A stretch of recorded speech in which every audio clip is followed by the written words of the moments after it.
Hi friends, welcome to Shri creation. ഇന്ന് തയ്യാറാക്കാൻ പോകുന്നത് നമുക്ക് ക്രിസ്മസ് ഒക്കെ ആയിട്ട് വട്ടയപ്പമാണ് തയ്യാറാക്കുന്നത്. അപ്പോൾ വട്ടയപ്പം തയ്യാറാക്കുന്നത് എങ്ങനെയെന്ന് നോക്കാം. അപ്പോൾ അതിന് മുമ്പായിട്ട് നമുക്ക് വട്ടയപ്പം തയ്യാറാക്കുമ്പോൾ നമ്മൾ പച്ചരിയൊക്കെ കുതിർത്തി വെച്ച് അതിനുള്ള സമയം വെയിറ്റ് ചെയ്യണു. അതുകൂടാതെ അരച്ച് വെച്ചതിന് ശേഷം ഒരു 5-6 മണിക്കൂറൊക്കെ പിന്നെയും വെയിറ്റ് ചെയ്യണു. ഇങ്ങനെയൊന്നും വെയിറ്റ് ചെയ്യാതെ നമുക്ക് ഒരു 4 മണിക്കൂർ കൊണ്ട് നമുക്ക് പെട്ടെന്ന് വട്ടയപ്പം തയ്യാറാക്കിയെടുക്കാം. അപ്പോൾ അതെങ്ങനെയാണ് തയ്യാറാക്കിയെടുക്കുന്നത് നോക്കാം.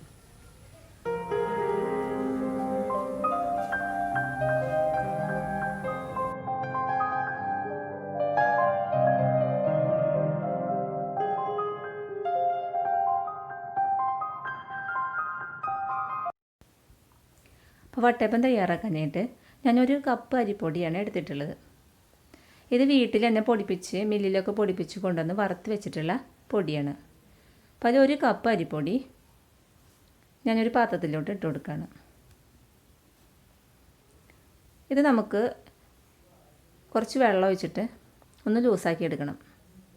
അപ്പോൾ അതൊന്ന് വെള്ളം ഒഴിച്ചിട്ട് നന്നായി ലൂസാക്കി എടുക്കാം.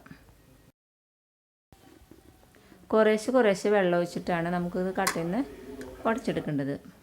അപ്പോൾ നമുക്കിത് ഇതേപോലെ ഒന്ന് കട്ട ഉടച്ചിട്ട് മാറ്റിയെടുക്കാം. ഇനി ഒരു ബൗളിൽ കുറച്ച് നാളികേരം, ഒരു അരമുറി, ചെറിയ നാളികേരമാണെങ്കിൽ അരമുറിയുടെ നാളികേരം എടുക്കുക. ഒരു ബൗളിൽ കുറച്ച് ചോറും എടുക്കുക. ഇനി ഒരു മിക്സിയുടെ ജാർ എടുത്തിട്ട് അതിലോട്ട് ഈ നാളികേരം ഇട്ട് കൊടുക്കുക. അതിൻ്റെ കൂടെ തന്നെ ഈ ചോറ്, നമ്മൾ എടുത്ത് വെച്ചിട്ടുള്ള ചോറും കൂടി ചേർത്ത് കൊടുക്കാം. ഒരു നുള്ള് ഉപ്പ് കൂടി ചേർത്ത് കൊടുക്കാം. പിന്നെ പഞ്ചസാര മധുരത്തിൻ്റെ ആവശ്യത്തിന് 2 കയ്യിൽ പഞ്ചസാരയാണ് ഞാനിവിടെ ചേർത്ത് കൊടുത്തിട്ടുള്ളത്.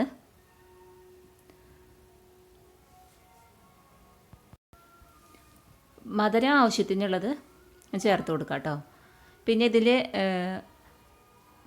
ചോറ് അരച്ച് ചേർക്കുമ്പോൾ നല്ല വെളുത്ത ചോറ് തന്നെ ചേർത്ത് കൊടുക്കുക. എങ്കിൽ മാത്രമേ നല്ല വട്ടയപ്പം നമുക്ക് കിട്ടുകയുള്ളൂ. നമുക്ക് കലക്കി വെച്ചിട്ടുള്ള അരിപ്പൊടി കലക്കി വെച്ചിട്ടുള്ളത് അതിൽ പകുതി ഒഴിച്ചു കൊടുക്കുക. അതിൽ ഈ മിക്സിയിൽ നന്നായിട്ടൊന്ന് അരച്ചെടുക്കാം. ഇനി ബാക്കി നമ്മൾ കലക്കി വെച്ചിട്ടുള്ളത് വീണ്ടും ഒഴിച്ചു കൊടുക്കുക. അതിൽ 1 ടീസ്പൂണ് ഈസ്റ്റ് കൂടെ നമ്മൾ ചേർത്ത് കൊടുത്തിട്ട് മിക്സിയിലൊന്ന് നന്നായിട്ട് അരച്ചെടുക്കുക. ഇത് അരച്ചെടുക്കുന്ന സമയത്ത് ഇതിലേക്ക് വെള്ളത്തിൻ്റെ കുറവുണ്ടെങ്കിൽ നമ്മൾ കലക്കി വെച്ചിട്ടുള്ള പാത്രത്തിൽ തന്നെ കുറച്ച് വെള്ളം ഒഴിച്ചിട്ട് ഒരു 2-3 ടീസ്പൂണൊക്കെ വെള്ളം ഒഴിച്ചിട്ടൊന്ന് ഒഴിച്ചു കൊടുക്കാം കേട്ടോ. നന്നായിട്ടൊന്ന് അരച്ചെടുക്കാം. ഇപ്പോൾ നന്നായിട്ട് അരഞ്ഞ് കിട്ടിയിട്ടുണ്ട്.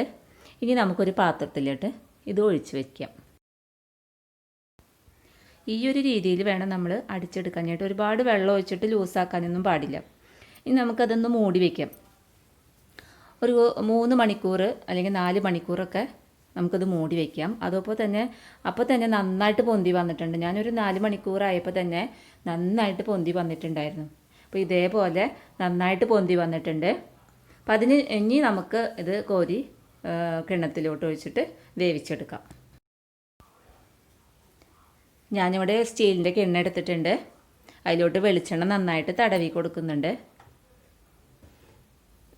എന്നിട്ട് നമുക്ക് ഇഡ്ഡലിയൊക്കെ വയ്ക്കാൻ വേണ്ടിയിട്ട് ഉണ്ടാക്കാൻ വേണ്ടിയിട്ടുള്ള തട്ടുണ്ടല്ലോ, അതുപോലത്തെ അതിലാണ് ഞാനിത് കിണ്ണ ഇറക്കി വെച്ചിട്ടാണ് ഞാനിത് ഒഴിച്ചു കൊടുക്കുന്നത്. കാരണം കറക്റ്റ് അളവാണ് അതിലേക്ക് ഒഴിച്ചതിന് ശേഷം കൈ പിടിച്ചിട്ട് ഇറക്കി വയ്ക്കാനായിട്ട് പറ്റാത്തത് കൊണ്ട് ഞാൻ കിണ്ണ ആദ്യം ഇറക്കി വെച്ചിട്ടാണ് ഒഴിച്ചു കൊടുക്കുന്നത് കേട്ടോ.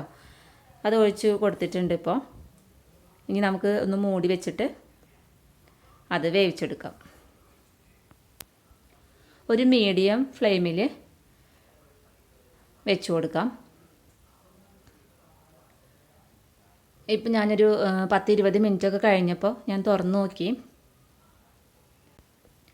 ഒരു സ്റ്റിക്ക് ഉപയോഗിച്ചിട്ട് ഞാൻ കുത്തി നോക്കി. അപ്പം കുത്തി നോക്കിയപ്പോൾ ഒട്ടിപ്പിടിക്കണമൊന്നും കാണുന്നില്ല. അപ്പോൾ നന്നായി വെന്ത് കിട്ടിയിട്ടുണ്ട്. നന്നായി ചൂടാറാനായിട്ട് നമുക്ക് വെയിറ്റ് ചെയ്യണം. അപ്പോൾ ഇവിടെ നന്നായിട്ട് ചൂടാറിയിട്ട് കിട്ടിയിട്ടുണ്ട്. അപ്പോൾ നമുക്ക് കൈ കൊണ്ടൊക്കെ ഒന്ന് നീക്കി നോക്കുമ്പോൾ സൈഡൊക്കെ നന്നായിട്ട് പോരുന്നുണ്ട്. ഇനിയപ്പോൾ നമുക്ക് കിണ്ണത്തിൽ നിന്ന് മെല്ലെ മാറ്റിയെടുക്കാം. അപ്പോൾ നമ്മുടെ സൂപ്പർ വട്ടയപ്പം റെഡിയായി കഴിഞ്ഞു.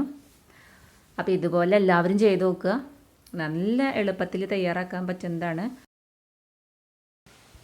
അപ്പോൾ ഈ വീഡിയോ ഇഷ്ടപ്പെട്ടാൽ എല്ലാവരും ലൈക്ക് ചെയ്യുക, കൂട്ടുകാർക്കൊക്കെ ഒന്ന് ഷെയർ ചെയ്ത് കൊടുക്കുക. ആദ്യമായിട്ട് കാണുന്നവർ സബ്സ്ക്രൈബ് ചെയ്യുക. അപ്പോൾ നെക്സ്റ്റ് വീഡിയോ ആയിട്ട് നമുക്ക് വീണ്ടും കാണുന്നവരെ ഓക്കെ ബൈ.